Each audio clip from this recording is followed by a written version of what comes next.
Rais Mwai Kibaki ameonelea kwamba commission ama inquiry ama uchunguzi ambao unaendelea kuhusu helikopta ambayo ilianguka hivi majuzi ikamuua waziri wetu Saitoti na waziri Orwa Ojode na wafanyikazi wengine wa serikali ufanywe katika njia ambayo inafaa na hali ya juu.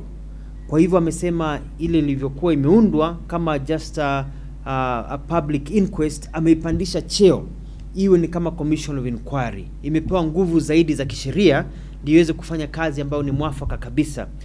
Rais Kibaki angependelea kazi ifanywe katika njia ambayo ni ya wazi kabisa, ndio wale wote wanaohusika, kama ni familia, kama jamii tofauti, kama ni wale wanatengeneza ndege, kama ni maafisa wa serikali, kama ni maafisa wa polisi, wote wanaohusika wajitokeze bila uoga wowote, ndio tuweze kutambua ni jambo gani ambalo lilitokea likasababisha ndege hiyo kuweza kuanguka na kuua hawa viongozi wetu tulikuwa tunawapenda sana. Basi ameteua ikakuwa sasa ni tume maalum kama commission of inquiry, na itaanza kikao chake Jumatatu inayokuja tarehe 2 hapa katika jumba la kimataifa la Kenyatta, ama pengine ambapo mtaweza kuelezewa. Lady Justice Kalpana Rawal na wale wengine walikuwa wametajwa hapo awali ni waziri wa uchukuzi, ndio hao wataendelea na hiyo kazi. Jina langu ni Alfred Mutua na najivunia kuwa Mkenya.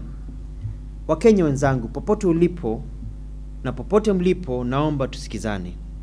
Sisi wote tunaishi kwenye nchi ambayo ni nzuri, lakini ambayo imekuwa na matatizo kwa sababu ya siasa mbaya. Mwaka huu na mwaka unaokuja ni miaka muhimu sana. Mwaka huu na miaka inayokuja na mwaka unaokuja, mwaka huu na mwaka unaokuja ni miaka ambayo ni ya muhimu sana katika nchi yetu. Tusipojichunga, tutaingia na tutajipata kwenye shida mbalimbali.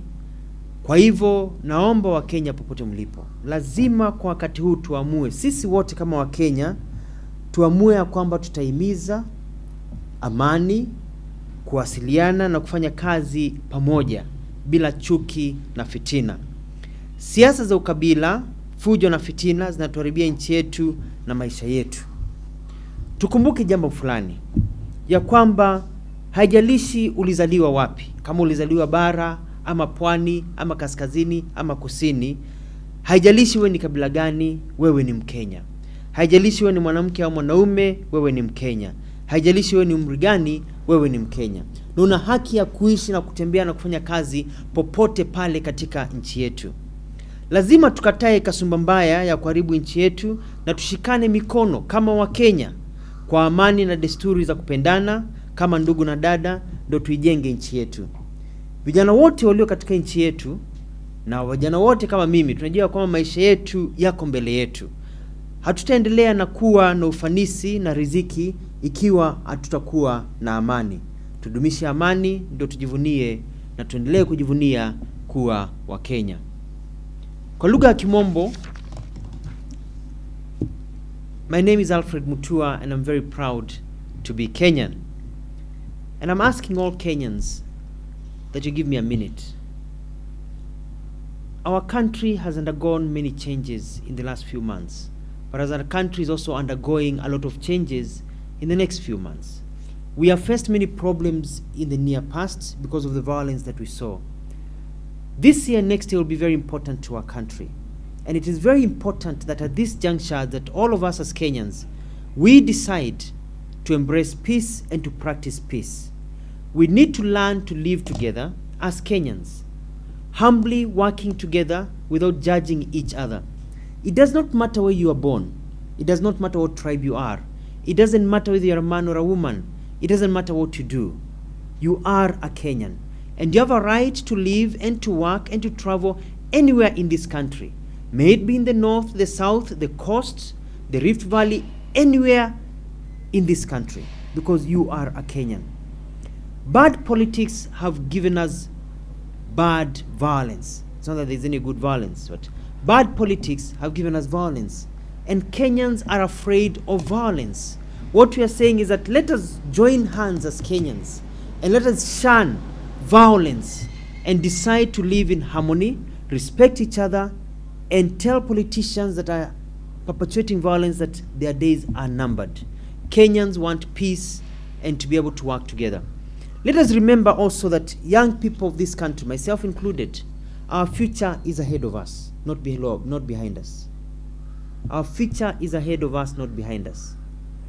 Any form of violence, any form of a lifestyle that cuts out one tribe from another, one group from another because you are born here or there, is doing nothing but just ruining our future for us. So also the young people need to come up and say, we don't want anybody coming and preaching violence and separation. We want to be united, to move forward so that we can enjoy the good lives in the many years that are ahead of us. That is the only way we'll be able to walk proudly and say we are proud to be Kenyan. Basi kwa hayo nimesema asante sana. Naomba basi kama kuna maswali yote mnao, kama mna maswali basi tuweze kumalizia. Any questions? Yeah, we've got a question up here, front here.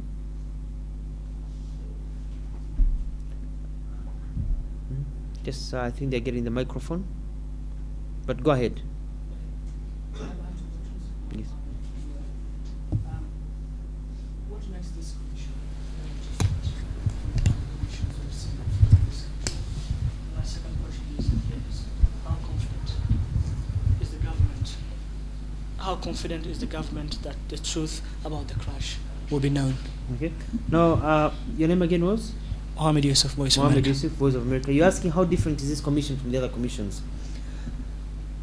We are in a new Kenya now, and I think we have to take everything as it comes. And you know, these are the days of impunity are gone, the days of hiding things are gone. The president is the one who's really declared that he wants full transparency. This will be a public inquiry facing all parties, and as you heard the Chief Justice say that he will also be able to follow up with the chairperson, so that report will also be made public to the people of Kenya, so that people are very clear about what will happen. I think I've answered both of your questions. So it will be made public, and the truth has to come out. It is a totally independent inquiry. The government is not a participant per se. The government is also part of the people who will be presenting information. So it is a non-biased, strong commission. So these commissioners were given powers, just like judges are given powers, to come up with the end result. Basi nimesema asante sana kwa kuwa nami hivi sasa. Tuendelee kupendana kama Wakenya. Popote ulipo, mpende mwenzako. Kama una katika hali ya mapenzi na mtu yoyote, endelea kupendana, kwa sababu tujue kwamba mapenzi ndio yanadumisha amani na maendeleo. Na tusimfukuze mtu yoyote ambaye anakupa hali ya maisha ya mapenzi, kwa sababu maisha ya mapenzi ndio yanajenga nchi yetu, ndio yanakujenga wewe kama mtu, yanajenga mimi kama mtu. Wakati mwingi watu wengi wanapewa mkono wa mapenzi, wanapewa sababu ya kusema tuishi pamoja na tupendane kama dada na ndugu, lakini wanakataa, na jambo mbaya sana.